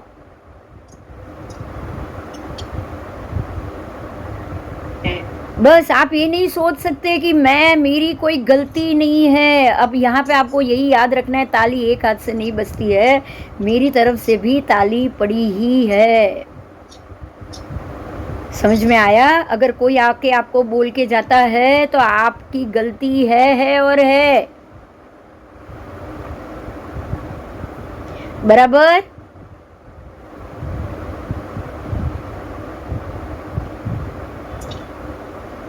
बिना गलती कोई आप तक आएगा ही नहीं, आपको परेशान करेगा भी नहीं बिना आपकी गलती।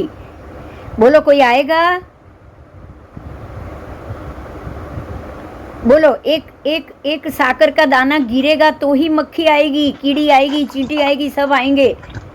अगर कुछ भी खाने का दाना तक गिरा नहीं है, कोई भी मच्छर मक्खी या चींटी होगी उधर?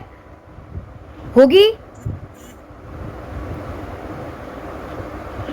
हाँ?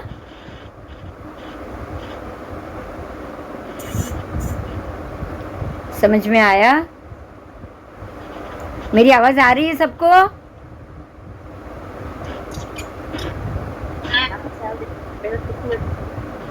અવાજ આવે છે ને? મને ખબર નથી પડતી એટલે.